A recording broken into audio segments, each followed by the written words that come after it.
And we are back, hopefully not struggle streaming here. And everything is going good. Everything is going great with you. So that is a good morning, good afternoon, good day, and good evening. Now, I don't know what time of day it is for you, but for me, it's the good time of day. We're back at it again today, and we're talking about something that's a little near and dear to my heart. I have to credit one of my colleagues in broaching this subject with us and making that recommendation that that's what we're going to be doing because it was something that he recommended. Because I'm always griping, complaining about.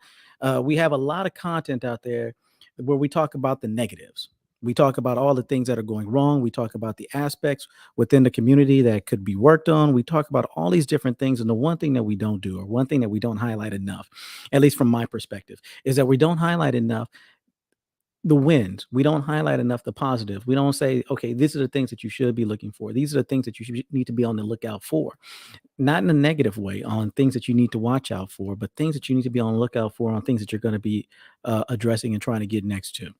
And that's important because one of those aspects, one of the things in talking about these things is that all of these different, and I'm trying to move something around over here, so bear with me. I should have had this moved around earlier, and I didn't. But one of the things that we're definitely looking at here are, in for lack of a better term, we're looking for much love to you too. Much love to you too. I say so. I got just my thoughts in here today. So one of the things I'm looking for right now, and I guess I'm kind of waiting on Westradamus to join me as well right now because he's coming on in, and anybody else who wants to hop on in as we're talking about this. But I'm talking about green flags, and we always talk about red flags. Or you hear a lot about red flags. What should you not? What should you be looking for to avoid being in a horrible or a terrible style relationship? And I think that that's important because you don't want to minimize or not deal with those things from that perspective. And wait, give me 1 minute. I apologize. This thing is buzzing on me. Just want to make sure that let me make sure it's silent because I was going through this whole process. But one of the things we're always looking for right now is just making sure that we highlight those positive aspects uh, as well. And so maybe it's telling because this is the person that I am waiting on.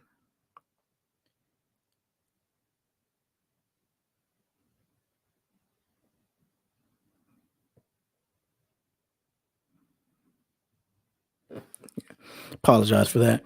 So one has a so as we're looking at it, so what are green flags? I'm not going to bury the lead. I want to jump right into it.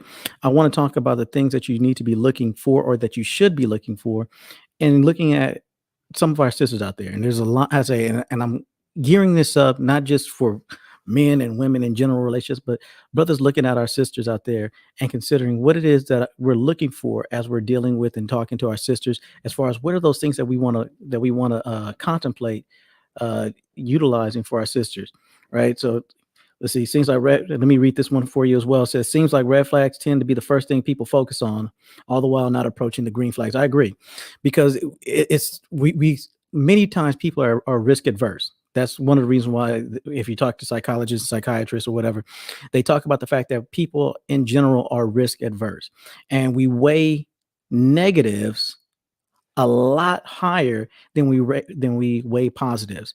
So you can have something and you can say, okay, you I say if you phrase it in the negative, people are more likely to move on it. So if you have something that's a 50-50 push on something like you're 50% uh, likely to mm, I was going to say something entirely different, but let me use the age old adage that everybody always talks about. There's about a 50% chance that you're going to fail in marriage, right? Everybody's risk adverse. Nobody wants to fail.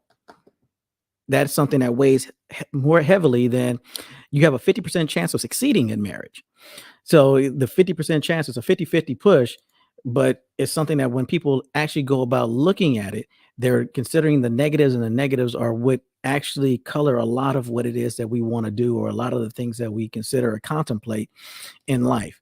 And so, with that in mind, and thinking about it from that perspective, let me get this other comment here. It says, when you ask someone their types, if you really listen to them, majority of the things they mention are things that they don't like. I agree. I definitely agree with that.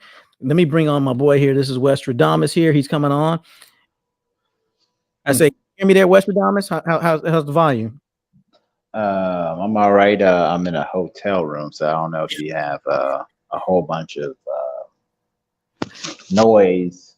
No, no, Just we're please good. forgive me. No, no, Please we're forgive good. me. No, you traveling, brother. You working. I'm not bad at that at all. But I was talking about the green flags, and I have a list of 5 items. I don't know if you do you have any green flags as well? Well, here, let me give you my anecdote real quick. All right. And then after that, we can get into it. All right. Well, let's just say it like this. Due to a lot of people in this YouTube area, where all they're doing is bashing women. Hmm. And matter of fact, they have actually made it a whole channel, whole lifestyle. This is how they eat. It's a career. Yeah, yeah, it's a career. They wake up, see something bad. Okay, now they're posting it. It to me, this is to counteract that. Yeah. And please believe this is not going to go into like, oh, a red flag thing. No, this is green flags. And with the green flags, we're only going to try to point out the best of things for each other. And then number two, I just want to say it like this: in dating with everybody, right? Um, you know, especially for men, no, we're not heard very often. You know, we're told that our feelings don't matter, and a lot of things because we sign two contracts just by dating women. All right, we have a silent contract, and then we have a social contract with you just by dating. The silent contract comes in as in we have to give you our energy, our attention, and time. If we fail to do that with that silent contract, what happens is you go find somebody else. All right, and then we actually have a social contract. So, hey, if we're looking around at another girl or we're trying to kiki with another girl or anything like that, we get publicly shamed. And then if we break those two contracts while dating you, we end up losing the relationship, which is rather unfortunate.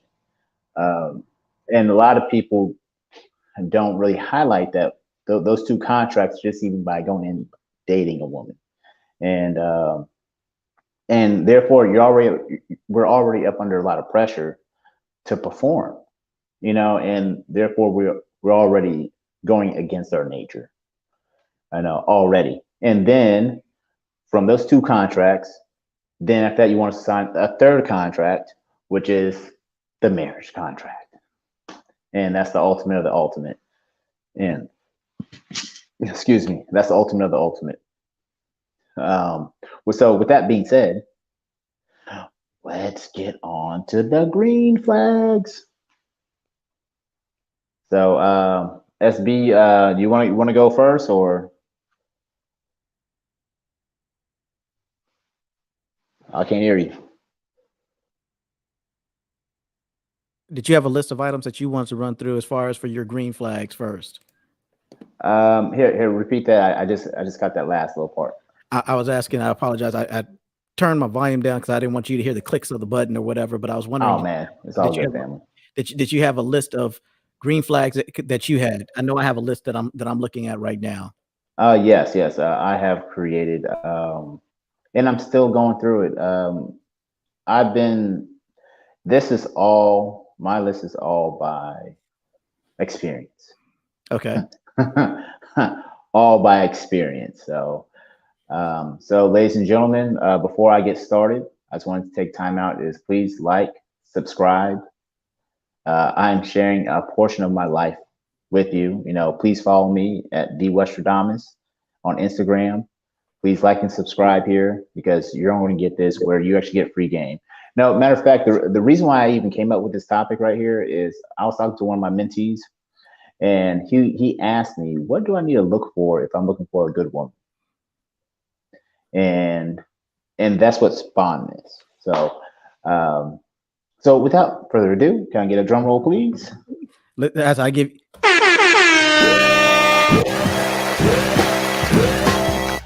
That's about as good as you're gonna get on the drum roll, getting yourself into it. I should download a drum roll kit. So yeah, I said that's where we're at right now on that one. So All right. You want to share your screen or anything along those lines? Oh no. I just jotted them down. You know, I was like, hey, everything's all top the dome over here, man. Okay. All right. You know, I'm traveling and things like that. So the very first thing that I will take a note of is if she has a great relationship with her father. Yeah. That's the first one on mine as well. But go ahead. Yes, has to have a great relationship with her father.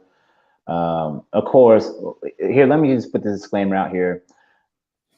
You know, red flags out there is like raindrops. You know, you're going to get hit by them. All right. So pretty much just based off what you can do or what you can, whatever you're willing to accept. All right. Just take it with a grain of salt. This is just what in general. And so number one is great relationship with the father. All right. The second one is whenever you're sick, does she take care of you?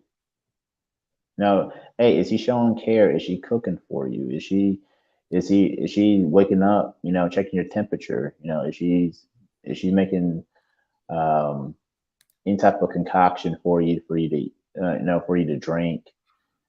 Is she going to the store? You know, those are true bonds, because you know most men, we don't like even going to the go getting our checkups every year, you know, and for a woman just to assume that role and help out, you know, that says a lot about your character. Oh yeah, also these are all character. This is not like physical or anything like that. You know, physical. That's what's wrong with. I know we're visual creatures, and we'll see a preference on a woman, and then like, okay, this overwrites all the red flags. No, look for the character. Please look for the character. The third one, I put stays away from toxic entertainment. All right, that's news, gossip, drama. You know, if her primary thing is Lifetime channel, and you already know Lifetime movies, all it is, you know, dude always beat up the girl, and the girl always come back and kill, you know, kill everybody, whatever. Or men are horrible, and here's how you deal with them. Yeah, yeah. I was like, come on. Or what is it like? What's it? Basketball Wives, and all of them are single. And like, isn't that not like a huge oxymoron? Like, come on now. Huge one. But yeah. You know, the next one is, which I had to learn the hard way. Is this one is a person that's generally positive about their life, like about life and ongoings about life. No, you might get somebody that might be too conspiracy theoried out. You might get somebody that's always have like something negative to say.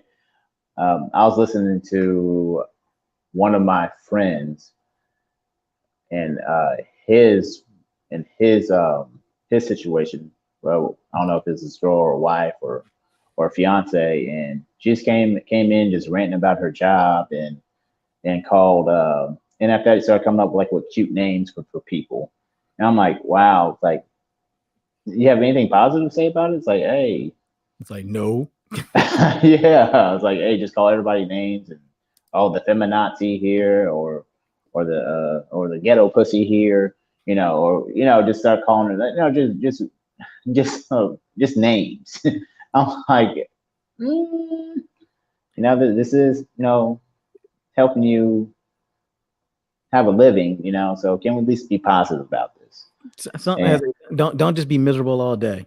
Yes, like, and then misery loves company. Then you tell me, and then I'm miserable too now. Mess up my day. You know, the next one is she generally has a purpose, and I'm not talking about boss chicks, all right, or the MLM type chicks. Like, hey, every other week they're on the MLM trying to sell you something. That's not a purpose. I mean, like, hey, you generally have like a purpose in life, or a great goal in life, and and they're willing to share it with you, and y'all can attain that together. You want a driven individual. For a person who doesn't have anything, let's say when things hit the fan, what do you think is going to happen? You're gonna get outed because she has nothing to lose. She doesn't have a purpose. She doesn't have a direction in life. So all that anger or whatever she has going on, she's gonna direct that towards you, and then after that, she's gonna try to blow up your spot. So you're gonna be upset and angry. That's what's gonna happen. Oh yeah, man. And after that, and then that's when delusion comes, and you already know how some women can be. Call the cops, on you, and then and he got a gun, and then here here comes the cop, He got weed. He got weed. I remember that Chris Rock one. That was hilarious. Yeah. It just, yeah, I just can't. Got the next one. I call this accountability. Does she take ownership?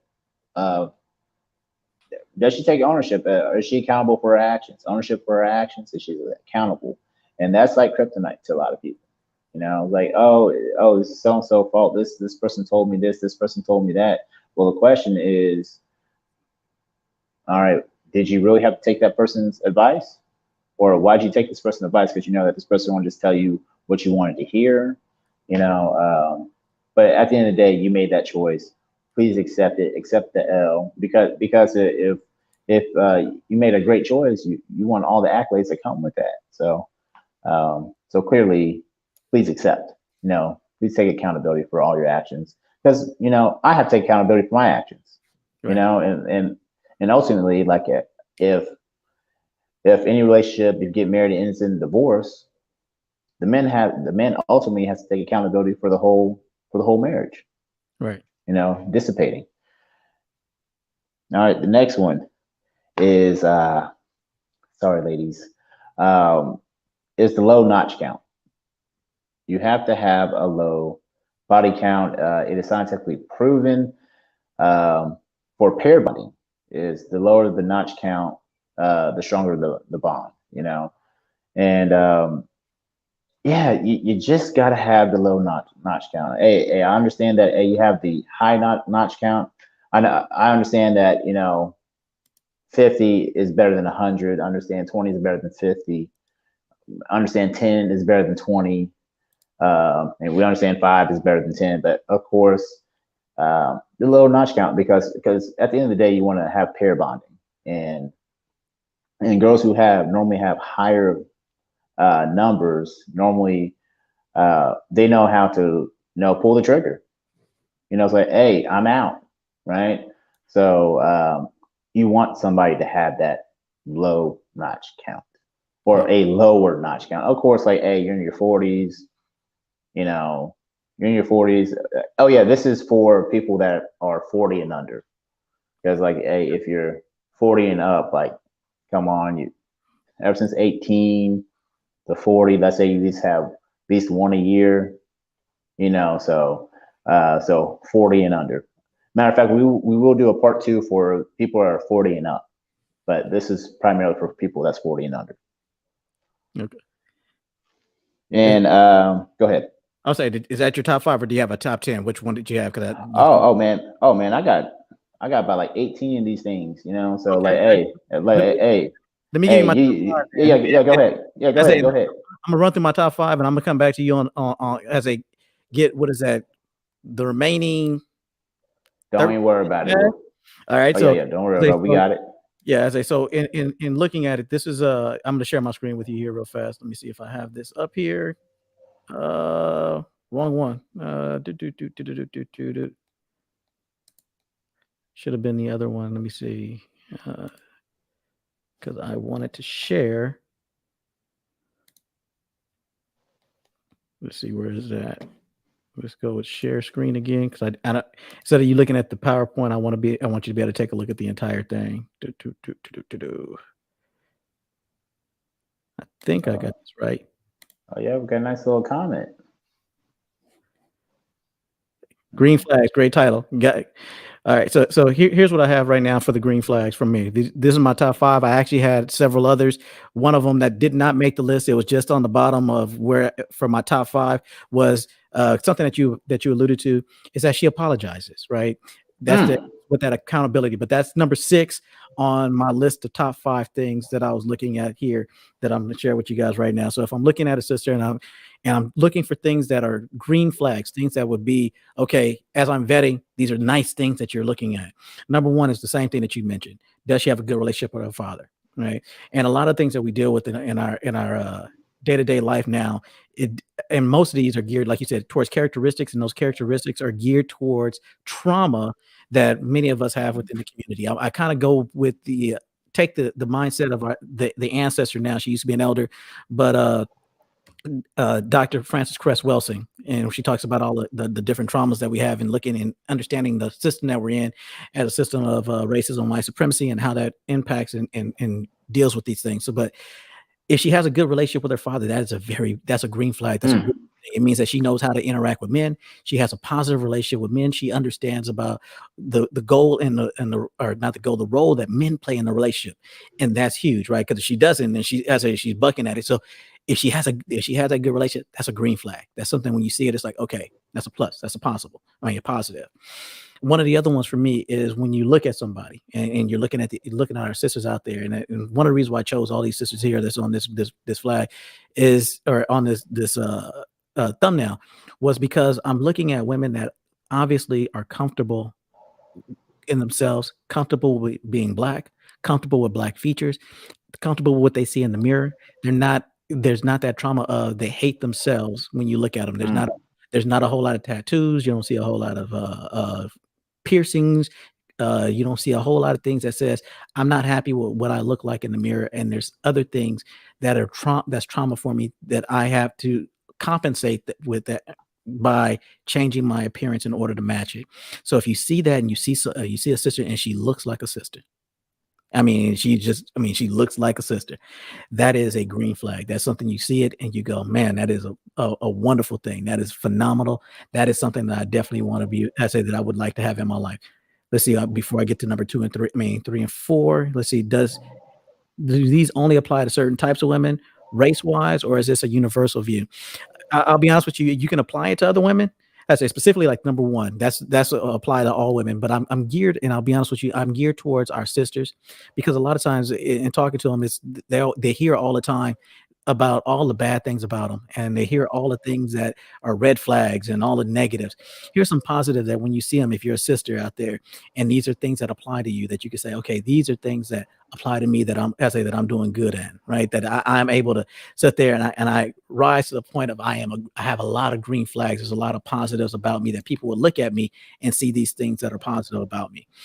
The next one, and I guess this would also be a universal one if you're looking for universal, is that she's a person that doesn't have a massive social media presence. So if you're dealing with and her social media presence, she's not, unless she that's where she works at is in social media. But if that's not the case, and you're not seeing all of her thirst traps or whatnot out there, and you can see that she has the ability, if you look at number 2, to be comfortable in herself, and also the ability to not have to want to sit there and broadcast that, the braggadocio, the me-isms and everything else, and have fallen into a lot of the issues that we have, where we have this trauma within our system, specifically for our sisters and for our brothers out there. But right now we're focusing on our sisters, on these are positives that they have that shows that they didn't go into the other side of that.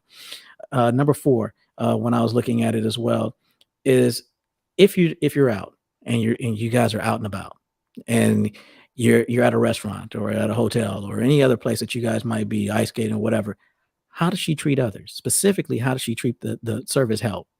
Is she derogatory and demeaning towards others?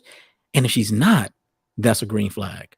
right? Because it shows how she treats others, that she has a positive viewpoint of other people, that she enjoys, or not even enjoys, respects and thinks highly enough about people that she's not going to be derogatory and demeaning to them. And that is something when you're looking at it and you're out and about and you're sizing this individual up on the characteristics and the traits they have. If you see these traits, these are positives. These are things when you look at them, you want to make that's great.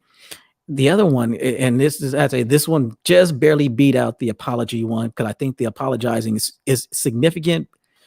But if I was looking at it and I'm out with someone, like I said, and the accountability, that is huge. Like I said, I went back and forth between the two of them. But if I'm looking at it, and let's say that you're out and about and you have a situation where maybe you either forgot your wallet, or you look at something in financial, you go, hey, can you mind kicking in? And her attitude doesn't change to like, but she's like, oh yeah, most definitely. She's there to help. Like they always talk about the helpmate or whatever. If she's there and she's helping and she has no issues with helping, that is a huge green flag as well. So for my top 5, like I said, the accountability or apologizing one, that barely has a, maybe if I'd have went accountability like you did, that might have edged out number 5 for me. But relationship with the father, if she has a great relationship with her father, green flag.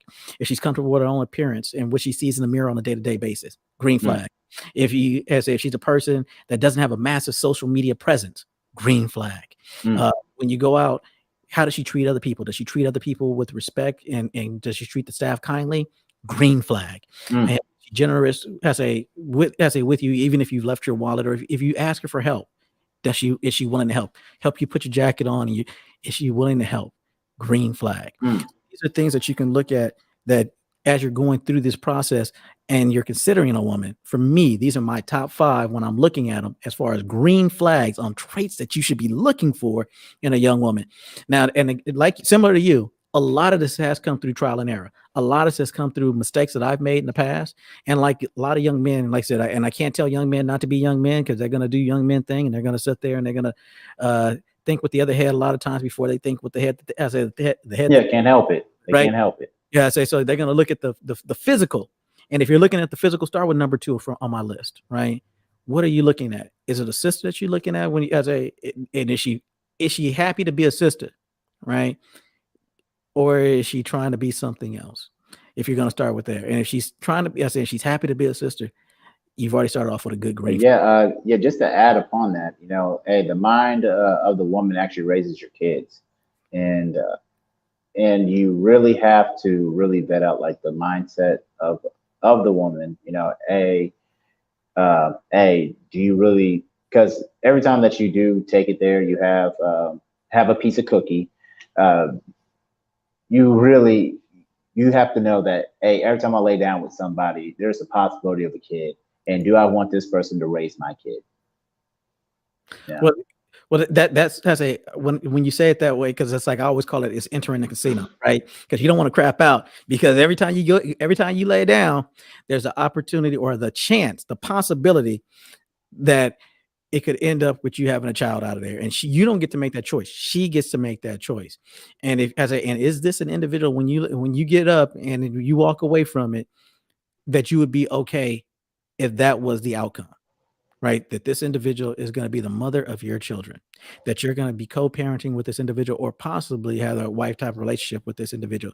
Are you okay with that? And because there's a level of responsibility. We can, like I said, we look at it, we see the women, they hot as hell, and the other head starts thinking, and it's trying to get it's getting that control of the other head, right? You want to have, I'm trying to be clean on this, but you want to have that penis control. You want to be in control of the other head more so than the other head is in control of you, right? So when you're looking at it, thinking about those consequences that could be coming down the line, because if she still has a lot of trauma, she doesn't have these green flags that you're looking for, it could be a major issue for you coming down the line. And let's see, accountability is being overlooked as a major red flag. It's a superior green flag for a woman that does. I agree. Any woman that you have that does have accountability there, just my thoughts. That is one of those situations where if they have that is huge in making sure that you guys being able to get along. You guys being able to communicate with one another, that is huge. And I want to get back to Westradamus. He had some more thoughts on this as well. That's my top five. Let me get my top five off the screen here, and let's get back to Westradamus here. Oh no, matter of fact, hey, I like looking at that. So hey, if you want to, you can keep that up. No, you can keep that up if you want to. I All keep right. like I love looking at when I went in there, I looked, I was like, oh my god, all of them have natural, all of them with their hair, which is huge for me. I love looking at black women with black women hair. I love looking at black women with black women lips, with black, everything about, there's nothing enhanced. It's just whether they are huge or not. I don't know. As I went to an HBCU, everything about it is, I love looking at my sisters, and especially when my sisters are happy with themselves and how they look, and they've been able to toss off that trauma of this racist system that we live in. This And colorist. Yes, I kind of went the gambit here, so it's like from my dark chocolate all the way down to some light, but I don't know. I guess I didn't go light enough, maybe, but and I guess I do have a thing for dark chocolate. So I guess I don't know if that makes me a colorist. I guess that probably does, because that is my preference in life. Hmm. Yes, yes, sir, yes, sir. So I'm just gonna recap my first seven, and after that, I'm gonna go to the next one, and then we're gonna keep it going. We're talking about green flags here. Please like and subscribe. My list, I have a list of probably about maybe about 19, 20. I've already covered great relationship with the father. Has to have that. All right, green flag. All right, takes care of you if you end up being sick. Green flag. All right, and my list is more universal, but it can use it to any race, but it's more universal. Stays away from toxic entertainment. Generally positive about life. You don't want somebody just spreading misery all over everywhere.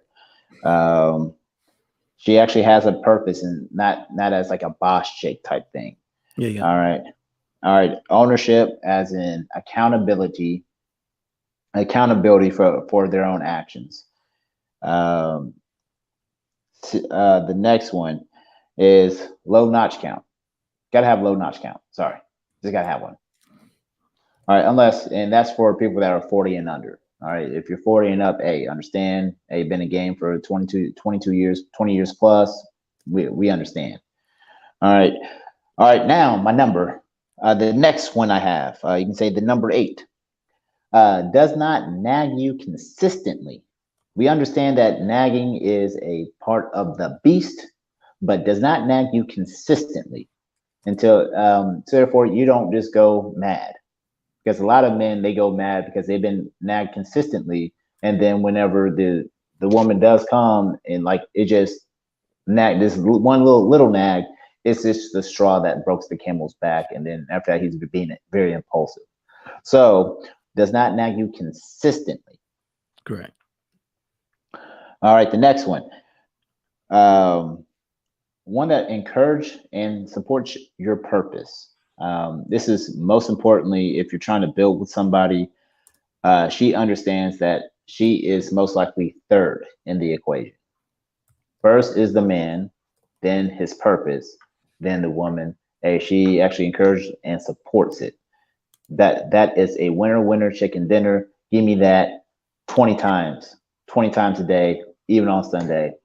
That's something that's personal, near and dear to my heart. I had something like that where I was not being encouraged, or my purpose was not being put forth. All right. Next one. She has to be active. She has to exercise. Like exercise, work out, love yourself, value yourself. Like, because hey, y'all want men to be 6 feet tall, all muscles all everywhere.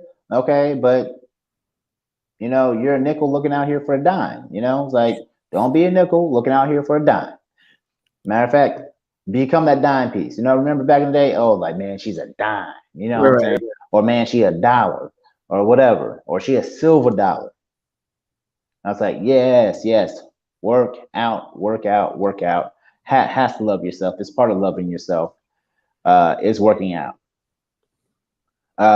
The next one might be a little 1950-ish, but I'm a traditional man. I don't know about you, SB, but I'm traditional. What about you? I'm pretty traditional in a lot of ways. Yeah. All right. The next one, she has she has to have some type of cooking skills, cutlery skills, or at least own a cookbook. Yes, she might be bad and all that good stuff, but when you start having your kids and things like that, the question is, can she feed your kids? Or is it always DoorDash? So please, please, please, please, please be able to cook, or at least have the ability to learn or want to cook, because of like your family depends upon it. Hey, if I'm working 80-hour days, 80-hour weeks and things like that, and whenever I come home, I'm hungry. I want something to eat. You want And I want to, a big piece of yeah, the big piece of chicken, was that during Thanksgiving. I want that neck bone, I want big, yes. But hey, I'm hypergamous. Hey, I'm paying the cost to be the boss. Okay, make sure my stuff is done. Alrighty. The next one is she tidy? Does she clean up? Without you even like that, is that something that she normally does? Like, um, and is she tidy with herself as well? Hey, does she keep herself up? Does she clean around the house? And because some people, they start to clean up, and then after about a couple months they stop. I was like, hey, does this person continue to stay tidy? And that's what you want. Green flag, green flag, green flag. Matter of fact, that is a Monopoly term. Pass go, collect your $200. Yes, yes, yes, yes, yes. All right, next one. All right, if you do have kids, gentlemen, all right, you have to have a minimum standard for the woman that comes in your life on how they treat your kids. And the minimum standard I have came up with is how a person would treat their niece and nephew. All right, so does she at least treat your kids as like a niece or nephew? Yeah, of course, the kids are not hers, so of course you cannot expect her to treat them as her own, but at least as a niece and nephew standard, and if you see that, green flag, wave that bad boy. So if you seeing them with the niece and the nephew, and they treating the niece and nephew great, that's a green flag. Yes, sir. Yes, sir. Okay. Yes, sir. You take that one to the bank. As a matter of fact, put a ring on that one right there. Next one. Will she sign a prenup? Very underrated, because you have to understand how these marriage contracts are actually constructed. I did a monologue at the beginning of this about the two contracts that men sign by even dating a woman, and then the third contract is the marriage contract. Is she willing to protect you against her own interests? And if she's willing to protect you against her own interests, that is that girl loves you. She really does. That means she really wants to be with you. But if she's talking about, oh, I'm stressed out, you're trying to make me sign this, they're going to try to avoid that with she's signing the contract up under duress. Right. I believe Steven Jackson has a good story about that. He has a great story about that. Yes, indeed. And yeah. Gentlemen, I just want to say a couple things real quick. First off, everybody's talking about trying to get all this money and things like that. You have to understand that for men, most of our millionaires happen after we're 40. All right. The average millionaire in the United States is 62 years old. All right. So when our testosterone starts slowing down, we can actually start focusing. So hey, if things not working out now, hey, just keep on pushing. Of course, after 40, things are just going to start slowing down, and boom, it's going to happen. I promise you. Statistics are on your side. That's true. Right. This is true. That is facts. Hey, check me up on that. That is facts. I stand by that. All right. The next one is kind of piggybacking off yours. Is how do they use their phone? Do they use their phone on social media as an attention device, or are they using it to further their business? If they're using it as like an OnlyFans, and like everybody's been on Facebook or Instagram, TikTok, and Snapchat, and all they're doing is just checking their booty and trying to sell something. Like, more than likely, this is not going to work. I promise you, it's just not going to work. All right. And matter of fact, you're just a mark. So at the end of the day, the next one is 1950-ish is obedience. Is she willing to cooperate with you and go according to your plan? Because a lot of women, they want to do what they want to do, which is okay. And then they come out with the Protect Black Women, but you have to understand that protection costs. Having a man costs. Like, you just can't have a man say, "Oh, do what I say because I say." It's like, no, you have to do. If you want to be over here, okay, there are rules, just like there is rules to be with you. So will you abide by it, and will you allow to work with me, so therefore that we can get the best return out of you, just like you're using me to get the best return out of me, right? Which leads into my next one is she doesn't compete with you, and this is, I call it the Will and Jada effect. Jada is competing with Will Smith, and you see that she's not trying to compete with you or trying to do any type of self-dealings. That is a green flag, green flag, green flag. The next one. Alrighty. She doesn't act like she's better than you. A lot of them, they come around, they start trying to talk down to you and think that they're better than you and think that they're smarter than you. And no, just what more can you say? Let's just act like we're doing this together. The next one. Oh yeah, do you have any more you want to go into? I know I was going to talk about some of these other ones, but keep on going. I'm right. No. Oh yeah, you're writing. All right, the next one. I'm typing. I'm in the 21st century here. I type. I was like, hey man, I'm still handwriting over here. I'm still handwriting. All right, it's diction. All right. Can you enunciate words over 5 syllables? I know I seen it where they can't say character. They're like, yeah, I don't like my character. Like, come on now. Like, have diction, please. Like, if you cannot say a word, I understand. Hey, there's some words I cannot say, like moist. I don't know why. Did I say that correctly? Moist. Yes, but you did. I was going to say, what do you have a problem with saying that? Because that sounded right. It just sounds like, it just rolls off the tongue weird, All right. But yes, if you can't say a word, just try a different word, because there's probably 5 different words like it, right?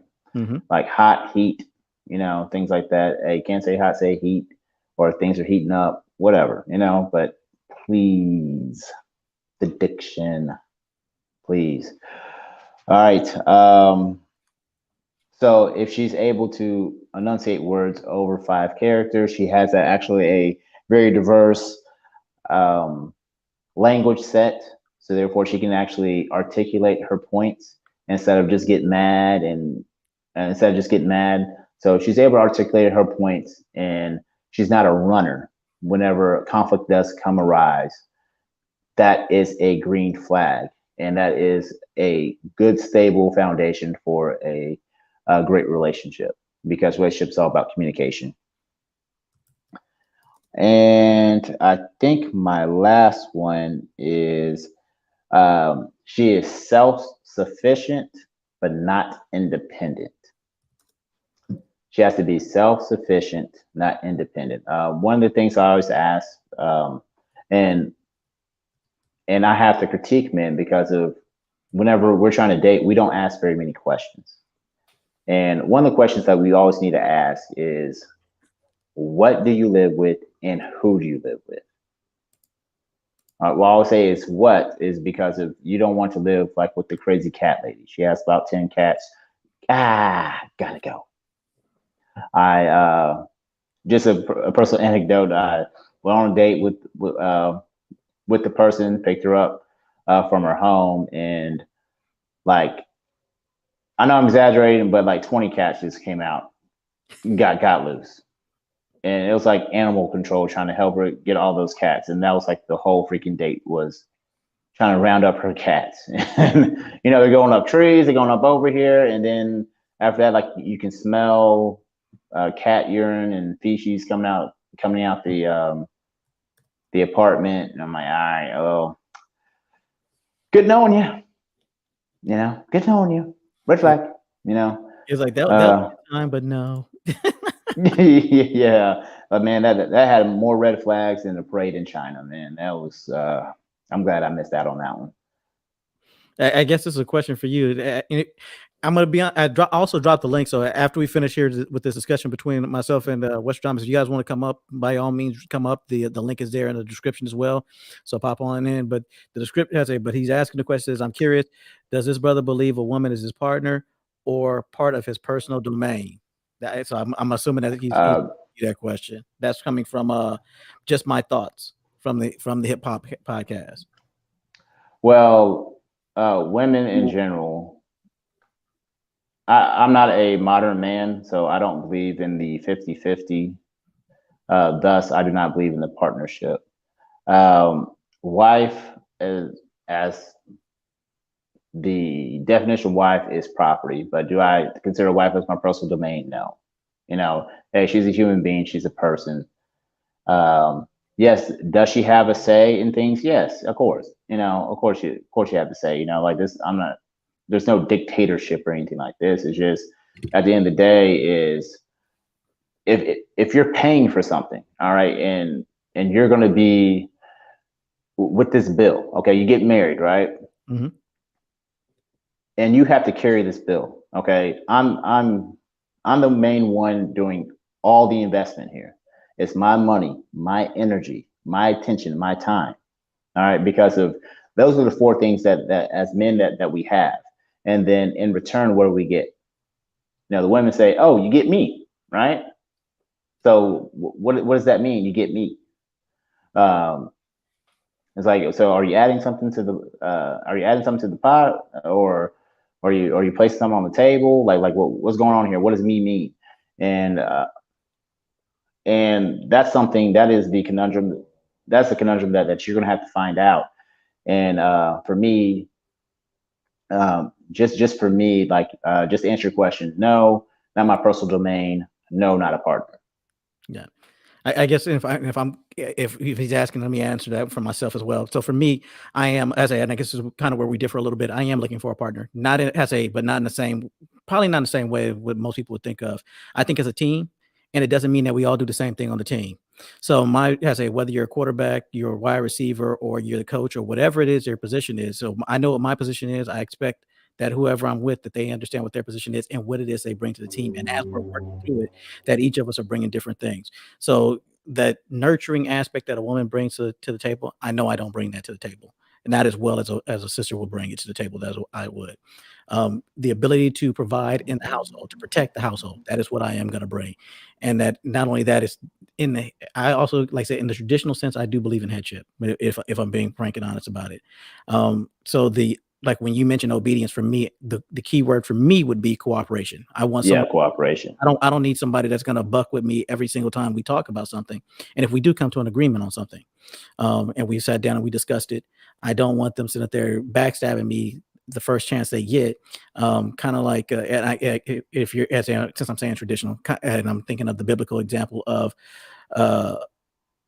Rebecca with her husband Isaac, that the moment she seen the opportunity to give her son the birthright, she dressed him up and went behind his back and made sure that her son got the birthright over the other son, the one that he preferred, just because she had a viewpoint on how she was going about it. So that was a lack of what I would call cooperation. You understand what's happening?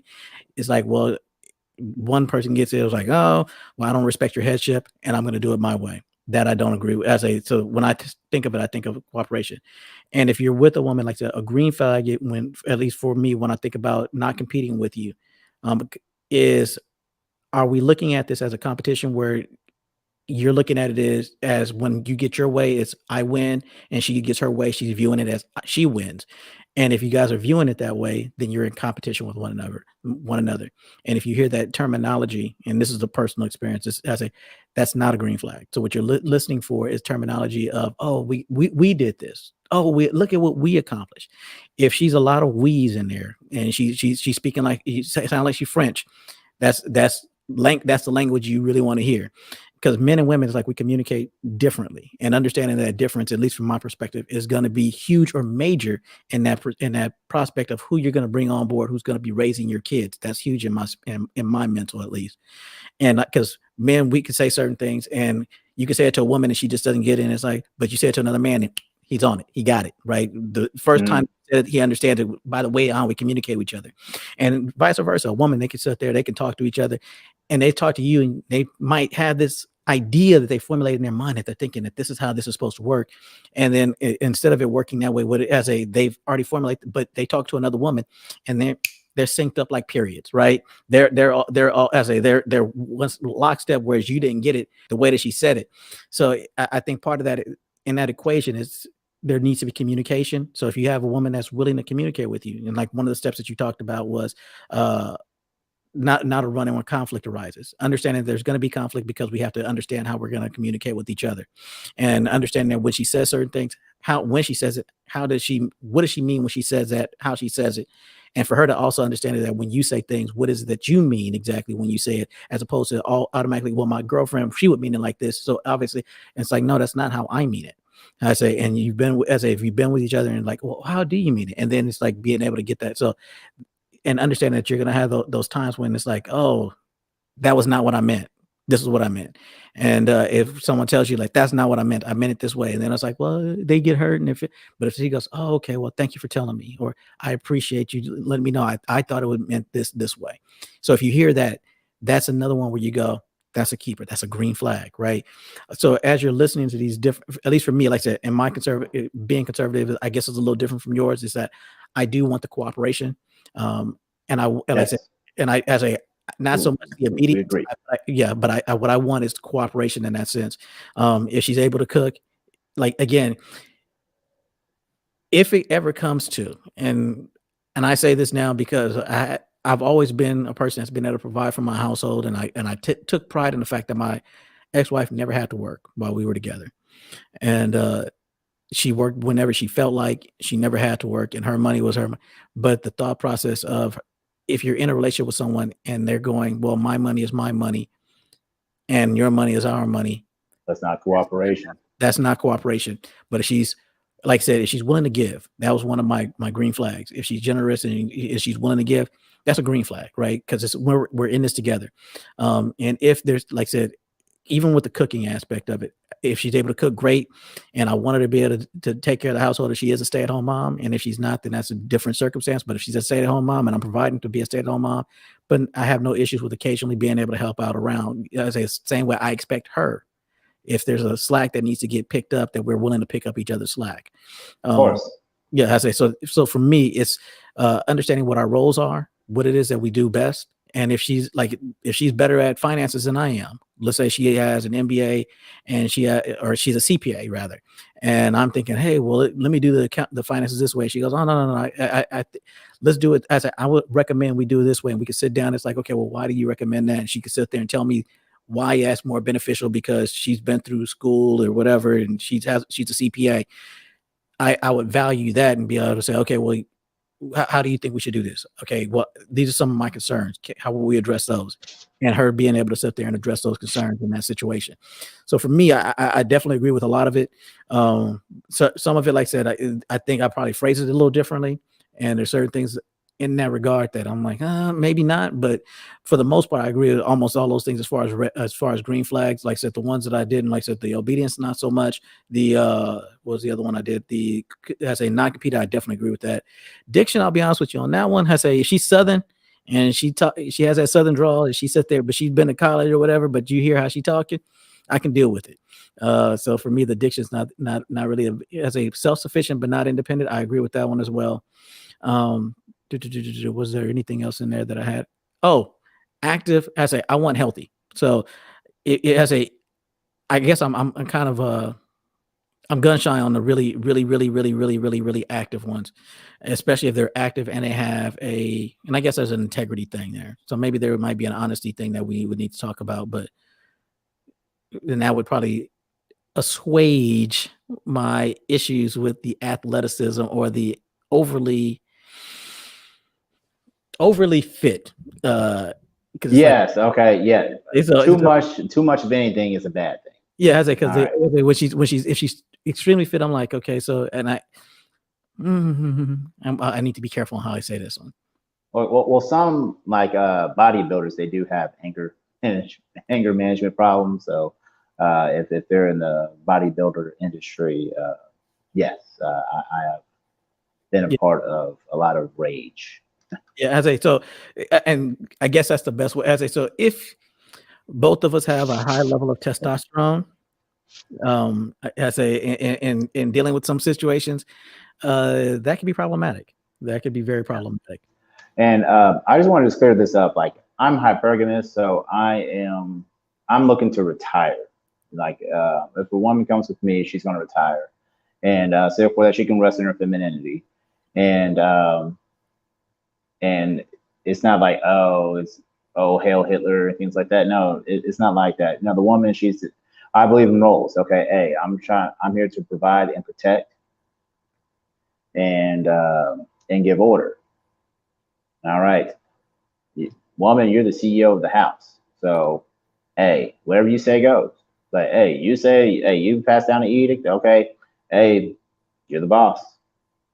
I was like, hey, and I will submit under that, um, but hey, as long as I'm writing the checks, like, hey, she'll her decisions will last further along. It's just, I'm very sophisticated financially. I used to, have Series 6, 63, and Series 7. So I used to trade on stock market and things like that. So, um, have rental properties and things like that. So, very sophisticated on the financial end. And so I know that if I get into anything, I'm probably, if I get married and things like that, I'm probably going to take a financial hit, and it's not the financial hit that's going to hurt me. It's the time, because I can't get back that time that I put into everything. You'll never get back the time. Just the time. Like you can have the money, just allow me to keep my time, because I'm getting older. But yes, I do agree with you. I just need to. Obedience is more cooperation. It's like, hey, at the end of the day, you want somebody to just cooperate with you, just like, just like the woman, because from day one, a man has to prove his worth to a woman, and from day one.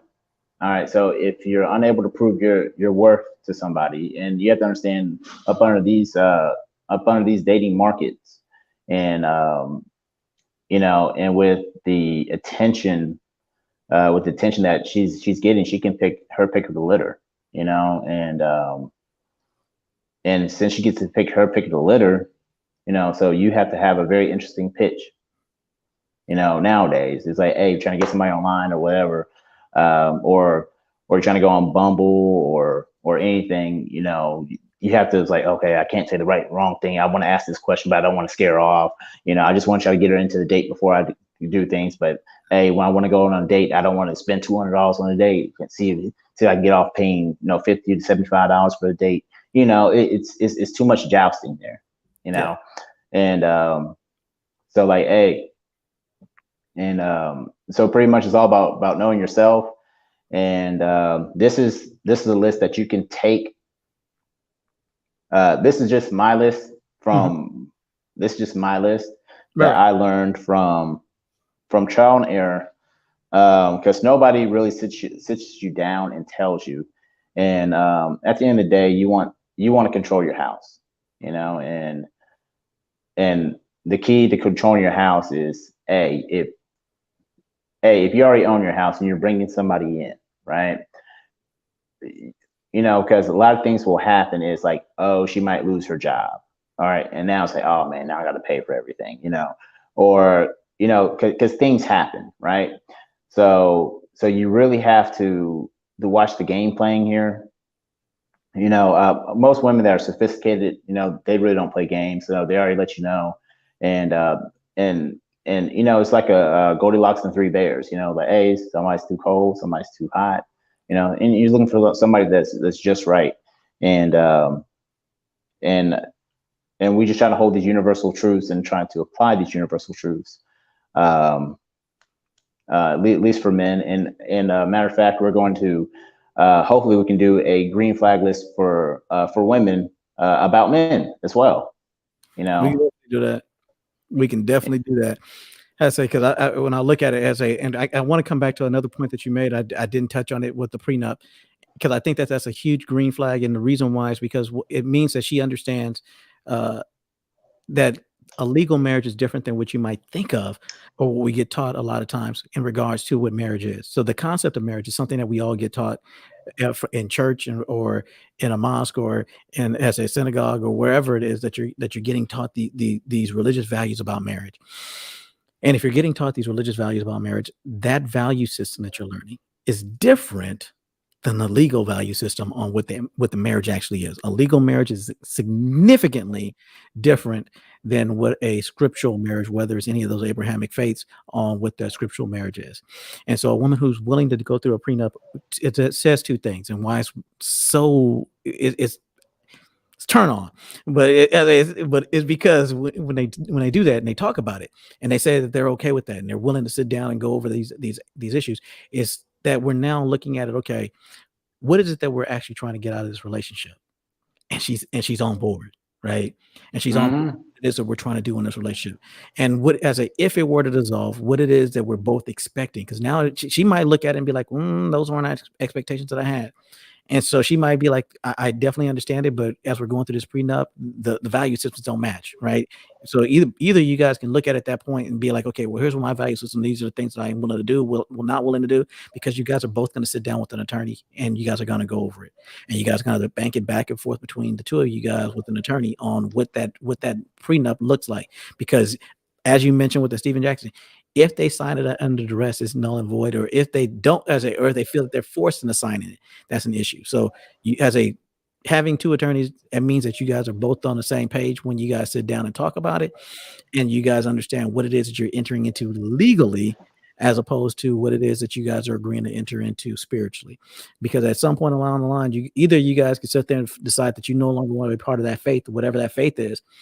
But at the end of and if one person drops out of the faith, and then you guys have a different idea of marriage, that legal contract is still going to be enforced. And if you have a prenup, that's the legal contract that you want to have that's enforced, that buffers or buttresses the marital contract that you guys have, that marriage license that you'll have. So that prenup is huge in the fact of being a green flag, that if she's willing to go into a prenup, if she's willing to sit down and contemplate those type of things with you, and that means she's in, or it looks like for the most part that she's in. And that trauma that we have, because a lot of like my 5 that I'm looking at is trying to mitigate for trauma and looking at those who have already addressed a lot of the trauma that we have as a community going forward. So that was I like to say, this has been great. Oh yes, indeed. Oh yeah, matter of fact, I actually have an answer. It took me a minute to get a great term. Not a partner, because whenever I think partner, I think like 50-50, and a woman that is about to get married to me is not going to pay no bills. Sorry. So I'm more looking. So, and it's not I own stuff like this. Not I own anybody. I'm looking for an investor. Invest in the future, and and whenever anybody invests, like in any kind of stock or any kind of bond, you can always bring a derivative suit. All right, if you feel like all the chairmen, all the decision makers are not making the right decisions, hey, you can always bring a derivative suit. You can. You're talking about for shareholders specifically, not just a loan or somebody who gave you a loan. I got what you mean. Yeah, right. Just an investor. I need somebody to invest. And at the end of the day, is you need somebody to buy in. And if somebody's not buying in on you, like you need to start raising your stock. And an investor, because the investor has a lot of say, a lot of pull on where everything goes. And and especially long as this person can agree that the children is not going to go into the public indoctrination system as well. The public school system, um, it's free daycare, don't get me wrong, but at the end of the day, not worth it. I say, and for me, I guess I'm a little different because I'm looking for the partnership. And I don't believe there's ever such a thing as a 50-50 partnership, if I'm being honest about it. Even when a lot of times when you file your paperwork, but in any event, but somebody's always going to end up doing something a little more than the other partner is. So when I think partnership as one of the things when you're thinking about a business, at least for me, when I was being trained up and looking at businesses or whatever, it was when you're getting ready to hop into a business. If you have a business partner, you guys are going to sit down, you're going to talk about the good, the bad, and the ugly. And you're really going to talk about the ugly as far as just how ugly can this really get. And you're really concerned with going forward with it on, okay, so if this does not happen, or if okay, so you're handling the finance, or you're handling the accounts receivable.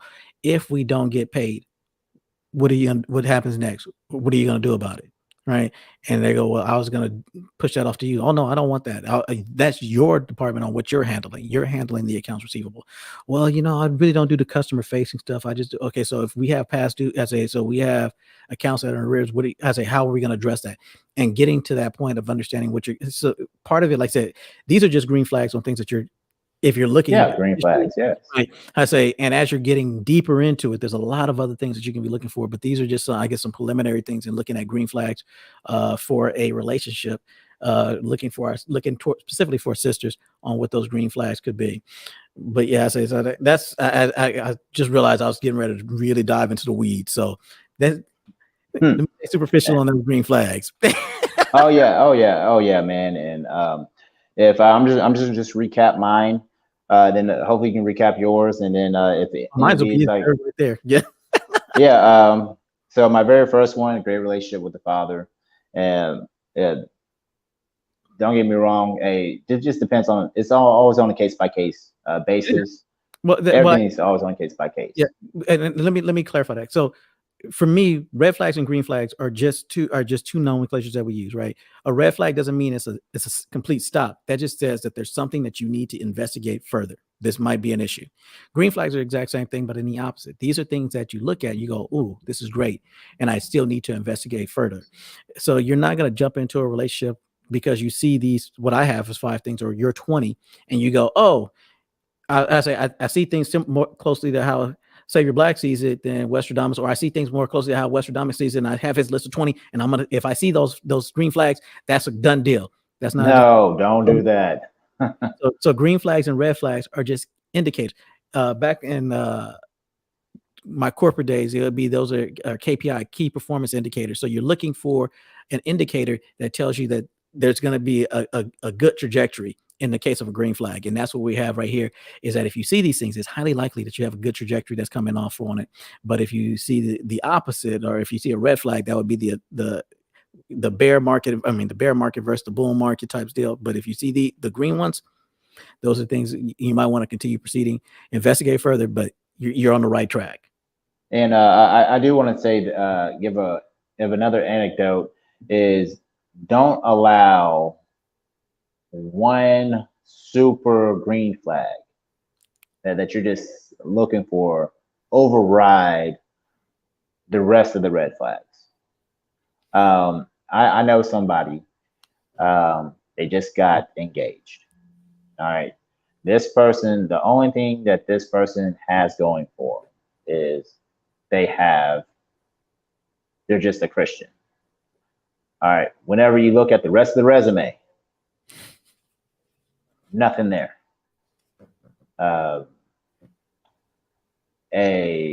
No college degree, no consistent form of employment, no nothing. Just Christian. That's it. So do not allow one super thing that you're looking for turn over the whole apple carton. I was like, hey, there's a good indicator, just like how SB said, hey, it's an indicator, but let's look at the rest of that resume, and then after that, then you stack up the resume and say, hey, how's this person doing this and how's this person doing that. All right. So my very first one was a great relationship with the father. Um, the next one, does she take care of you if you're sick? Third, stays away from toxic entertainment. Of course, this is more like a indicator type thing. Of course, everybody has their guilty pleasures.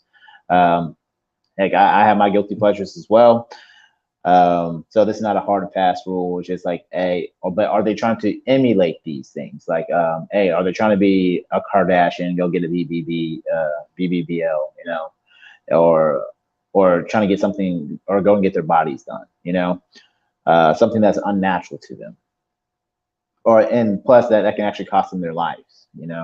Um, the next one, generally positive about life. You really want somebody that's very positive. If you ever live with somebody that's miserable, or if you got into a very toxic marriage, after the 5 years to the 20 years, that's normally like when the toxicity starts. Like if you have a bad marriage, and it can really make you miserable. It really can. All right. And so therefore, you want somebody who's positive about life, somebody's really wanted to really enjoy what life has to bring. All right, the next one is they have a purpose, like just a general purpose. It doesn't have to be something serious, just general purpose. A I want to be the best Christian I can be, or whatever that purpose is, just a general purpose, but not like a boss chick. Boss chicks those are like the MLM multi-level marketing queens. They're on another multi-level marketing every other week. And then after that, trying to get you signed up under them and things like that. That's sorry, that's not a purpose. That's like a drug. You're jumping up to the next high. Jump on the next scheme. And next one is accountability. Do you take ownership for your actions? That's ding ding ding ding ding. That's like one of those S tier list things. Like super like this one you really want to see if this person has this, because if they have this, then that's a great foundation for any relationship. All right, the next one, low notch count. All right, of course. You want a pair bond with whomever you get with. You just want a pair bond, and the higher the pair bond, then the harder it is to the higher the notch count is harder to pair bond with this person, because this person already knows how to disengage, disconnect, and then go on to the next. And if you're trying to get married or trying to get serious with somebody, that low notch count does help. All right, the next one, doesn't nag you consistently. I understand nagging is a good thing, but if it's overly done, where the person so therefore it becomes overbearing, it can cause a man to snap. And we have seen that happen both ways. Not just one way, but both ways. All right, the next one is, does she encourage and support your purpose? Hey, you always want somebody to encourage you and support you, because statistically speaking, men have a higher earning potential, and we can keep on earning, because I know we all know handyman's well in their 60s and 70s, and they're still grinding it out. Most women, they kind of want to retire around, they want to stop around about 45, 50. They don't want to work well into their 60s and 70s. Well, at least I don't know very many that does. The next one is she active? Does she exercise? Does she have a healthy lifestyle? At the end of the day, you want somebody that's going to live long, and you want somebody, you don't want to always go to the going to the hospital, doing all these checkups. Of course, we all have checkups that we want to do yearly, annually. But the person's consistent, it kind of wears on you, and that's why you see, like in the news, where you might see like this, some celebrities, they leave their partner right after they get done with the surgery, or whatnot. It's rather unfortunate. It's messed up, but that's just a fact of life. And you can we can point fingers, but you want a great indicator of a long life is is this person active? Is this person eating well? All right. The next one is, does she have any type of cutlery skills, or is she willing to learn cutlery skills? Or does she own a cookbook?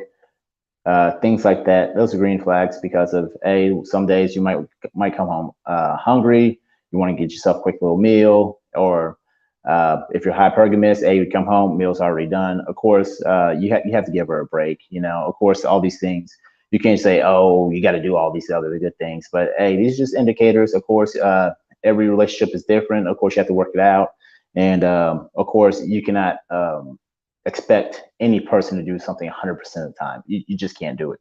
All right. The next one is she tidy?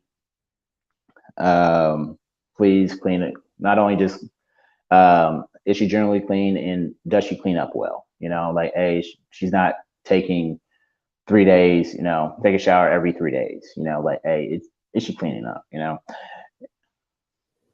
And the next one is, if you have kids, is does she at least treat your kids on a niece and nephew standard? You don't want somebody that treats your kids like, I understand that in the wild that people reject the young, but not in lion pride, So that does the woman does at least treat them as a niece and nephew type standard, at least that. Next is, how does she use her phone device? Is it for attention seeking on social media, or is it for business? If it's attention seeking, clout chasing, more than likely, she just fished you out, and now she's throwing her fishing line back in, and she'll probably get somebody else with a thirst trap. So you'd like to see is she at least making money through business, not like a OnlyFans or anything like that. And as you saw in the news, what happened with the OnlyFans lady with the gentleman, where he ended up getting cut up like a jack-o'-lantern. You talking about the white lady who was with the African brother, who she is? Yeah, cut him up like a jack-o'-lantern. Like, ugh.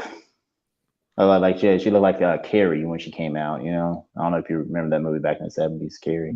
You definitely do. Yeah, with telekinesis. The next one is which is cooperation. You want cooperation with your lady. I'm going to take out the obedience because it comes a different connotation. The connotation. So cooperation. So we're going to say cooperation. At the end of the day, we have to cooperate with each other. Yeah. We have to, and just have to. And if we don't cooperate with each other, then why are we here? Yeah. Like, if we're not here to play our roles, okay, y'all should discuss what roles is in your relationship, and after that, you go from there. All right, and then you don't want somebody that doesn't compete with you, always trying to upstage you, always trying to embarrass you. You just don't want somebody that's going to upstage you, especially if they're trying to do that stuff in public and things like that. And as we saw, a perfect example of Will and Jada. And then after that, on top of that, is she doesn't act like she's better than you while doing it, because clearly, when Jada says, hey, I don't need a man to speak for me and all this good stuff afterwards, she thinks she's better than Will Smith, and that's rather unfortunate. Rather unfortunate. The next one, that's just my personal one is diction. Yeah, it's diction. Does she talk with intelligence? Is she able to communicate her issues? Is she an effective communicator, or is she a runner? It's like, hey, when conflict comes, does she run? I've seen multiple times with people in relationships where, hey, conflict comes, she pack up the whole house, she pack up everything, and she's gone. And that's not healthy. Just this is one of those S tier things. Is that addiction / communication? Like, that communication, and then that communication, that is paramount. If the person's not an effective communicator, then you're already starting behind the 8 ball. And then the last one is she self-sufficient, not independent? If she's independent, um, because ultimately you don't want somebody that's we're talking about green flags is um, affected. We're all affected by feminism, and I believe feminism is an extinction level event. Um, it is. It's an extinction level event in human history, and and the reason why, just going off a tangent, reason why Black people have historically not liked this system because we went through multiple extinction level events. From slavery, extinction level event. From Jim Crow era, extinction level event. You know, um, and then we go to uh, Oklahoma burning. Black Wall Street burning, right? That's an extinction level event because there's multiple Black Wall Streets and all of them got tore down. Extinction level event. Yeah.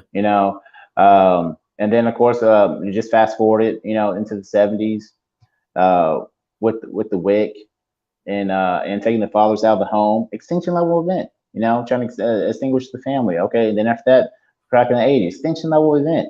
And then after that, the three strikes you're out rule in the 90s, extinction level event. And then after that, you couple on with the music and things like that about killing people. People look just like you, but when you're talking about killing another people who don't look like you, now it's a problem.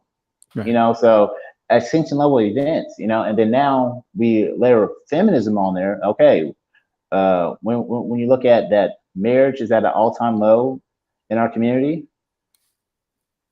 Extinction level event. Single motherhood is at an all-time high.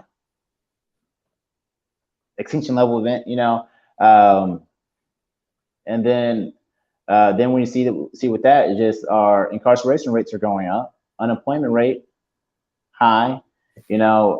It's getting to that point. And that's just pointing out those. So don't get me wrong, we are still the second biggest group of millionaires in the United States, but you see that it is affecting our families, and families that's what carry on things, which I believe feminism is an extinction level event, and it will course correct within the next about 20 to 30 years.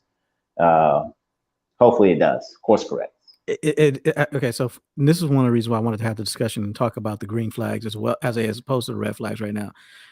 I don't know about course correction without some kind of active intervention. And this is where I'm at with it. And part of that active intervention is one of the things that we talked about previously on. We as Black men and Black women need to figure out a way on how we can be less combative with one another and how do we cooperate, because the Black family does not excel and does not thrive in the face of conflict between the Black man and the Black woman. So there's some level of cooperation that needs to happen, and there's some level of intervention that we need to do. I'm not a firm believer in, well, it's fated this way or God will take care of it or something along those lines. I think that spookism. So even if you're going to say God's going to take care of it, and you look at what was written in the various scriptures, it's always come along with man doing his part. So if you're going to say God has a part, then you're going to have to be able to articulate, not even articulate, you're going to have to be able to get in there and take action on your portion before he takes action on his. And when I say that, so all of those things that you alluded to and you talked about initially on it, as far as extinction level events, one of the things that they all had in common, or I shouldn't say they all had in common, but a fundamental or underlying thread for all of them is that there was an attack on the Black family, specifically at the Black man and the Black woman level. And that if you're sitting up here and you're looking at it, you're going, okay, well, how do we sit there and we destroy how do we destroy the Black community? They're doing well. They have, like you said, they have multiple Black Wall Streets. They have multiple this, they have multiple that. They're doing all these things and everything's going great. And how do we get rid of it? Well, you break the family. And if you break the family, you break the bond between the Black man and the Black woman. Okay, so initially we were going to incarcerate them. Okay, that's doing part of the job with peonage and other things. Okay, that's doing part of the job. We're not going to let Black men get jobs. Okay, that's doing part of the job. We're not going to allow them into the banks in order to sit there. Okay, that's doing part of the job. But wait, they're still sticking together. Okay, now they're doing their whole Black Wall Street. They're keeping their money within their community. They're circulating. Okay, now we got to get, and then now that we get them broken apart this time, we got to put something else in there. How about if we make some laws to say that the Black woman can thrive without the black woman, without the black man, and we'll give them WIC and all these other things in order to make sure that and you get housing so long as you keep the black man out of it, or we're gonna make sure that enough of them die, and it's this whole animosity that begins to develop between the two because we weren't working together. And it's interesting that when you look at it, that all of it, the all the various machinations that they've been doing against the or against the black community, all begin at the black family level, and it begins on how we as black men and black women interact with each other. So when we're looking for it, it's not. I don't think it's enough to just talk about the things that you don't want to look for in a mate. I think that there's definitely value there. Don't get me wrong. I'm not saying that there's not value there, but I think there's also value. And I know we're risk dependent. I mean, we're risk adverse as a society in general, as human beings. But being able to also identify these are some things that you can look at. Is she happy with what she's saying? Because there's some trauma there within the community, within the system of racism and white supremacy. Does she have a good relationship with her father? Because there's some trauma there. If not, if she does, if she is, then that's a green flag. That's a good deal to go. That's a good way to go. Is she always seeking attention on social media? Does she have a huge social media presence? Is she not sated? Is there something that's lacking? Who is it? Dr. Yes. Frances Cress Welsing talks about, did she not get? She terms it in or couches it in terms of not enough lap time is one of the things that she talks about.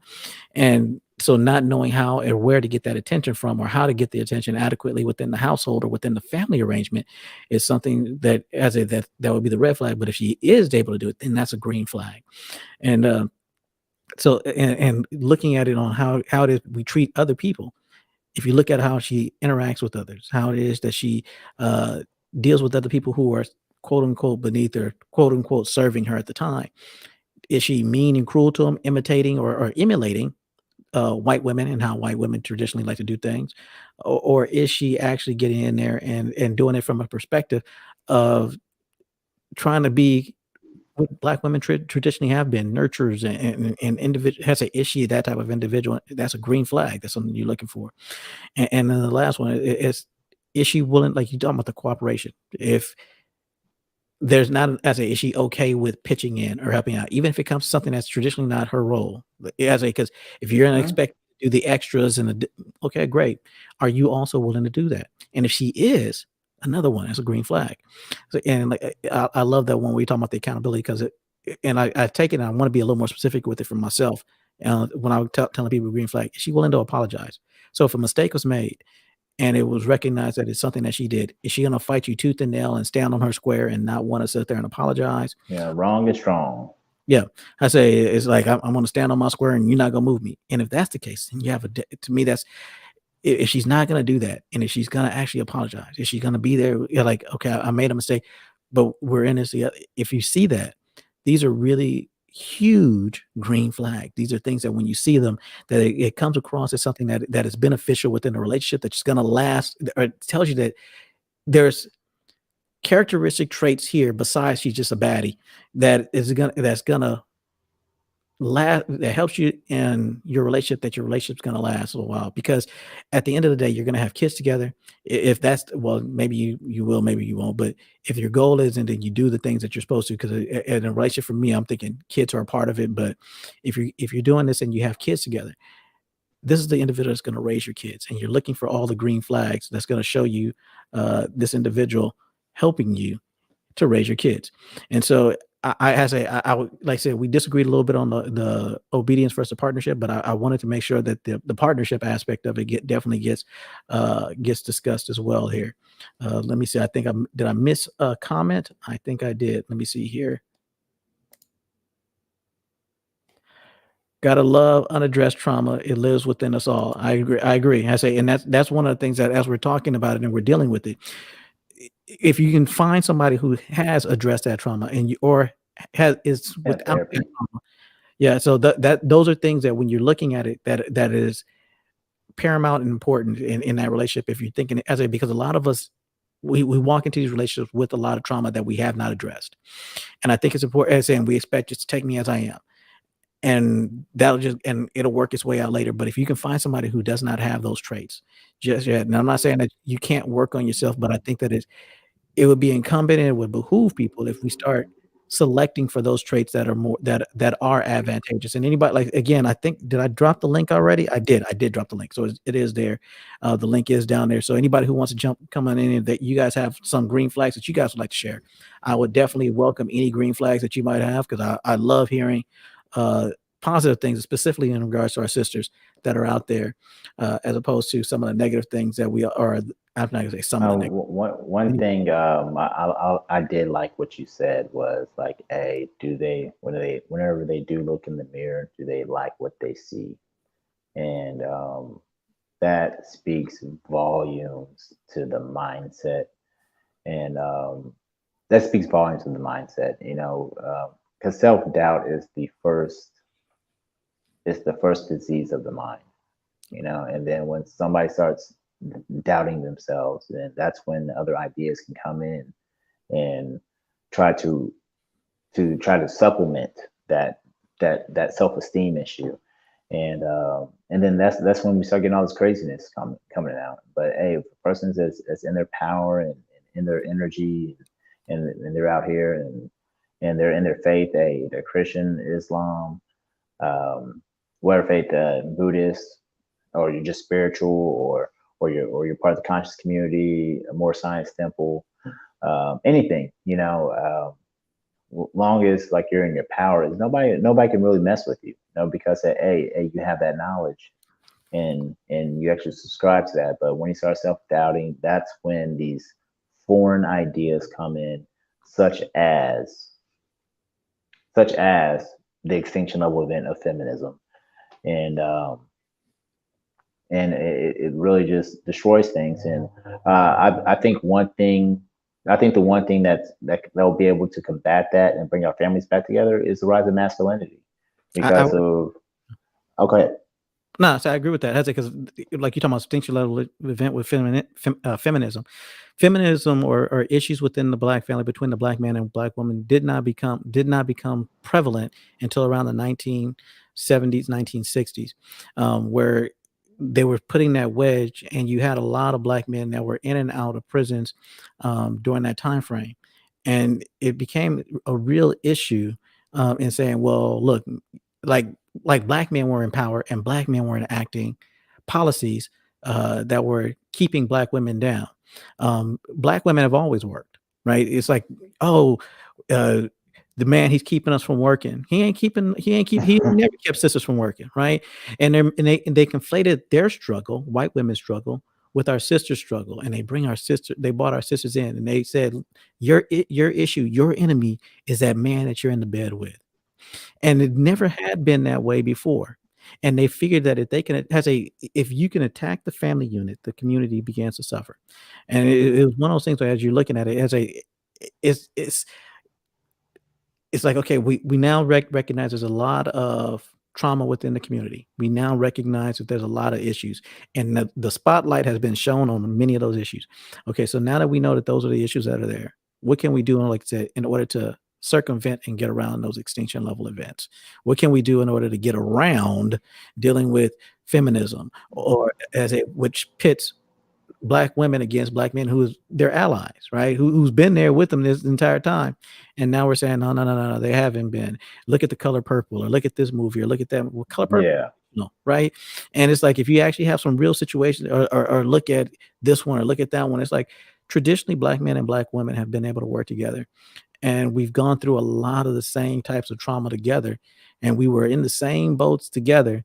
And then all of a sudden they said, yeah, if you just turn on each other, we'll try and make it better for each of you guys independently. And I think that that's an issue. For me, that's a huge issue. And that when I look at it, I'm like, we don't need to be apart. We need to be together, and we need to look at each other as a team. I know for you want more cooperation, and you want an investor. For me, I want a partnership. So it's like, but even when you're looking at it, it might be two sides of the same coin, but it's a situation where it's different ways of saying it. Like, I just don't subscribe to partner, because of just like when you say obedience. Okay, you think, all right, this person's subservient, this person's not equal to you or greater than you. So it's cooperation. So for me, I'm looking for investor because I believe the investor is actually, without the investor into the business doesn't go as far as nowhere, because you need somebody to buy in on you. And, so like also like with a partner, okay, if somebody does not buy equity stake, 50-50, okay, they just want to be a part of the decision making, Hmm. and they want to call the shots, and then after that, they want to be in a role just right by you, and that's how, in my mind, I see Yeah, partnership, yeah. I'm not pushing back on that and I guess the important part here as well is that each relationship is going to look different, right? Right, exactly. And what everybody's looking for is not going to be exactly the same. What we're like I said, the green flags here are just saying these are things that are going to help you in whatever Yeah. you're looking for. I say so if you're looking at it and you're like, okay, I want the investor, that's fine. And so long, and in my head, I hate to sound like this, but in my head, when I look at it, it's a situation where the integrity comes in on telling someone up front. It's kind of even like the prenup, right? Upfront and personal. This has a let's talk about these things. You have a prenup, you're talking about what that's going to look like and recognizing we have a legal marriage. What does that look like to you? Well, I'm thinking it looks like this. Well, to me, it looks like this. Maybe Hmm. might not be compatible. I say, but a lot of times in our community, some of our young men, I say, when they think with the wrong head, it's like I'll say anything just so I can get in there. If I can get in roles, I'll say anything you want me to. What do you want me to say, right? My young men. That's why I tell you, young men, my young men, my young men. Okay, just be patient. Just be patient. Well, I told you, we have four things. Men, we control four things: our money, our energy, our attention, and our time. All right. If we manage these things, all right, our money, our energies, our attention, and our time.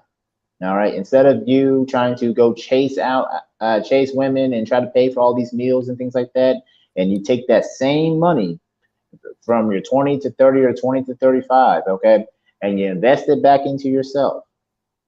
All right. Instead of trying to go chase because those are wasted.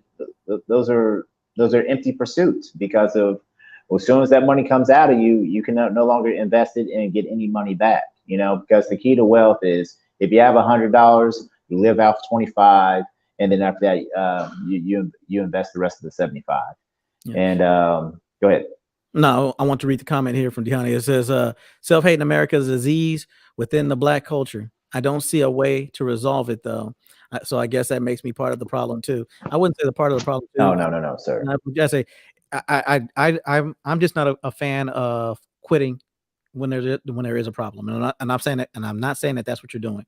What I say, because if you recognize that there's an issue, that's the first, like that was my like you go to an AA meeting, recognizing there is an issue is the first step to resolving the issue type deal, right? So this is one of those, just like, okay, so we recognize that there is an issue, and now we're just trying to sit there and see if we can come together in order to resolve this issue, because it's something that is in the system of racism, white supremacy that we're dealing in. I really want to make sure that we identify, like you said, identify it, and then try to come up with something that we can do in order to combat it. Part of that is like we're talking about right now. What are green flags? What are some things you should be looking for? Let's not focus on what it is you can look at. Okay, if I see these things, that's a no. But here's some things I'm looking for. Okay, I see this, and this. Let me go investigate further. And that's where that's where I'm trying to get at. So if you have some green flags besides the ones that I named, and you've identified those for yourself, and let me put it that way as well.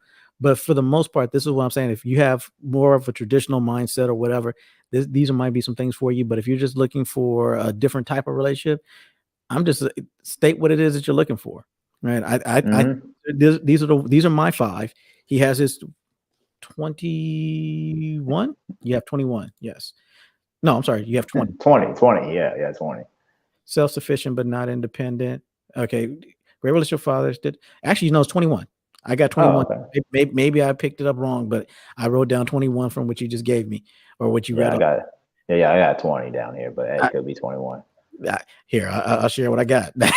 Yeah. Oh, no. I forgot to put prenup. Yeah, that is 21. Yeah, it's one of those situations that but whatever those green flags are for you, look at what those are. I'm sharing this. Hey, real quick, I do want to with Mr. Taylor's comment. Mr. Taylor, one thing that I have learned is a lot of us are operating off of outdated information or bad information. And And a lot of times that happens in our relationships. You know, in all of our relationships, and that ends up being the demise of most people's relationship because we're operating off of bad information, or we're operating off of outdated information. And information can switch like just in a day. You know, just like if we look like what we just came out of with Carolina 19, okay, in 2020, we heard this, and this, okay, it can kill you, da da da da. And then now in 2022, if you don't have four comorbidities, okay, then you're just going to just have some symptoms, some mild symptoms, you know. So, and that's the reason why the whole masking thing. So you have to understand that you have to be adaptable and be able to identify, A, is this bad information? And you have to continue to test if this is still good information. Because if you fail to start testing the information, then of course it's going to get out of date. You know, because remember back in the day, you know, when did Windows 98, what was it? You know, now we're on like what, Windows 12 now? You Windows, know, yeah, something like that. Windows 11. yeah, Windows 12, or let's say like, hey, uh, you know, because most men were like, okay, if it's broke, don't fix it. Okay, but hey, we're still operating off an iPhone 4, you know, because those were like one of the best iPhones. Period. I'll argue anybody with that. But now we're what, iPhone X, whatever it is now, X20, whatever it is now. Okay, and you see how much technology has changed and things like that. So um, then now we see a better camera, better everything. Of course, worse battery, but um, so you have to understand about the information, that bad information is will lead us to downfall of us all. And so we always have to keep on reinventing ourselves and make sure that that this information is still good and up to date. And one of my criticisms and one of my critiques about our community is we're always reiterating the bad information, you know, and that's the reason why we're having this green flags thing, because of, we all say, oh, because no, we can go days and days and days, hours and hours and hours about all the red flags and things like that. That, man, we will have more red flags than a parade in China. I promise you. We can go all day about that, but the green flags, you know, hey man, we're trying to go to Jamaica over here, man. Hey, all we missing is just that black X, baby. That's all we missing. You know, that black X right there in the back. But at the end of the day is, you know, back to my criticism is like, we're operating off of outdated information. You know, as Black people, we're just, I believe that we're operating probably at least about 5 to 10 years behind of what's going on today. You know, and what we need to do is we need to all start operating off of brand new information. And you have to understand, loyalty has an expiration date. So, hey, this person's not serving you. No, we're talking about in your job. Okay, this person's not serving you, or hey, in your relationship, this person's not serving you. All right, male or female, both ways. This person's not serving you, or hey, this person is not doing what they're supposed to do. Hey, if you're married, it's something different. Okay, don't just jump off. But hey, if you're dating and hey, this is not working out, hey, you know, there's something that you might need to reevaluate and reevaluate that. But always try to, because, you know, people change. You know, you're not the same person where you were 5 years ago. And you know that you have like those family members that still treat you like oh, there goes Dahani, you know, he used to, you know, not wash behind his ears, but now Dahani's over here, hey, suited and booted every day, dressed, but now now they always keep on trying to bring up the old stuff when, like, hey, you weren't washing behind your ears, you know, like, hey, you're operating old information, you know, and so therefore you will get left behind. You know, and that's what's been happening to us. And then since we get being left behind, now our image is being tuned against us, because back in the 60s, we had control of our image, we had everything. And that now when we look for today, all we're just consumers. We don't produce anything. Yep. Yeah. Yeah, so let me read his comment as well because he gave one more. He said, "But empirical data is empirical data, right?" It says you can still you can call it outdated, but I get it. Okay, so and I guess Well, just to respond back to that, talking about empirical data. So another name for that is stats. And the thing with stats is we're able to make stats say whatever we need it to say. So whatever the 1 in 4 or whatever the empirical data can say, it's what is your take on that empirical data, and what's the lens of this person reading this data, because you can make the empirical data say whatever you want it to say. Say, hey, go ahead. No, I'm saying that's true. As I say, you can have empirical data say whatever you want to say, but at the same time, the empirical data is, I would agree with the empirical data being empirical data, but I would also look at, like you said, that over time, let's say that today you had a sample group because you were trying to get, let's say with the situation that we just recently had, and when you started, you didn't have a whole lot of data on it, and you only had, let's say, a sample group of a few thousand. Over time, you're getting more data coming in, and now you have a sample group, and the size is larger. You have in the millions now. So the data that you might have had is now outdated. Because it was accurate then, and it was good for for the 1,000 that you had at the time. But now that you're on the scale of 1 million, now that data is outdated. And I'm not saying it's outdated as in that 1,000 never happened. The 1,000 definitely happened. But you had a sample size of this big, and now you have one that's a lot larger. So like we mentioned about the statistics, if you're looking at statistics, you want the larger sample size. That becomes more relevant than the smaller sample size that you had. So that would be my pushback a little bit on the empirical data is empirical data. I agree with you. Empirical data is empirical data, but empirical data can become outdated if more data comes along later on. That being said, I'm not saying that it's not, but I'm giving you a use case and where that data at that point where it might have been, whereas now it's outdated. So, and it's not that it wasn't a great model then. That being said, I just realized I'm looking at the time on this. I want to give anybody again, and I know that we had some other, just my thoughts was here earlier. I didn't know if you want to come up on the panel at all, but I want to give him the opportunity if you want to hop on in here. To hop on up. The link is still in the comments here, so you can hop on that link. It's right there in the comments. So if you do want to hop on in, definitely hop on in. And it looks like I just lost Westradamus, but in any event, in looking at this whole situation with all the things that are going on within the Black community, I want to give a forum to talk about some of the positives or some of the things that are positive about Black women in a relationship that we could. Let's see. Families can sometimes stunt personal growth. My bad. Oh, that's what you meant. Okay, got it. Families can stunt personal growth. As a matter of fact, I'm not going to say families can stunt personal growth. A lot of times families do in our communities. We're in this system of racism and white supremacy, and the attack has been against the Black family this entire time, right? And in attacking the Black family, one of the things is talking about outdated information or the models that we had might be outdated because fathers weren't in the homes at times. And there has been this derision or this butting of heads between the Black man and the Black woman that didn't need to be there, that was exasperated by the system of racism and white supremacy.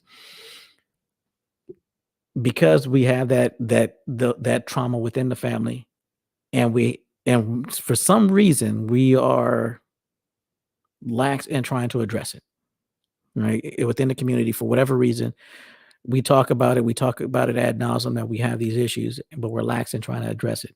And I think it's important that if we're going to be lax in trying to address it, let's address the ones that have addressed it and talk about them as far as what they have addressed. And as we start to catch up little by little, we can start ticking off little milestones that we're making. But I would definitely agree with you. I would say that it's not just that family can sometimes stunt personal growth.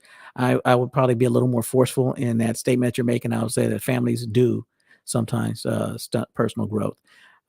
So I definitely agree with you on that sentiment. I think that families play an integral part in our upbringing. Families play an integral part in how we see the world and perceive the world. The experiences that we get, especially initially growing up, the lens in which we get to watch the behavior that's modeled for us, and how it helps. All of us have different personalities, but that environment that we're in, so us being the agent, having an environment that we're in, I think that environment does play a significant role with us in families. And Westradamus is not back yet, so I guess what I'm going to do at this point, if nobody else wanted to come on up, we are almost at a 2-hour mark. I wanted to sit there and see if we can cut it before I hit 2 hours. I can honestly keep on talking for a while, but I don't want to keep anybody up for a while listening to me drone on with my late night DJ voice. But in all seriousness, glad for everybody who was able to attend. I'm happy to have the people who were on today. That was a blessing. Hopefully we were all able to get something out of it. I'm hoping that this one shares out the way they have been, where I can hit a few hundreds, if not thousands of people here, and that they can actually get some insight or some information or some benefit rather from the information that we talked about as far as green flags, things to look for, especially when dealing with sisters, is where my goal was at today. These green flags apply in all relationships for the most part. But I really wanted to gear it towards the sisters. And these are my 5. Westradamus had his 21. So if a woman has a good relationship with her father, that's a green flag. It means that she knows how to deal with men, knows how to deal with us. She's comfortable with her own appearance, what she sees in the mirror. That's a green flag. Is she a person that doesn't have a massive social media presence? Another green flag. When she goes out, does she treat other people, specifically the wait staff or hotel staff, kindly? That's another green flag thing to look for. Is she generous? Even if you left your wallet or if you ask her for help, is she generous in giving it without giving that attitude? That's a green flag. And one that's not there that I was struggling with is the taking accountability, but specifically apologizing. If she's willing to apologize, because if you see that and that's a huge green flag. And understanding that we communicate differently as men and women. Like I said, again, women, they can sit there, they can communicate. And if they get it between the two of them, they get it like periods. They're synced. But with us as men, we communicate a different way as well. That being said, I know I didn't tell you guys before, I love you. Hopefully everything's going great, that you had a great day. If you can't tell, my voice is a little bit off today, but that's where that is. But I'm going to also tell you that I hope and I pray that you may always, always, always be blessed with peace in your life. And with that, we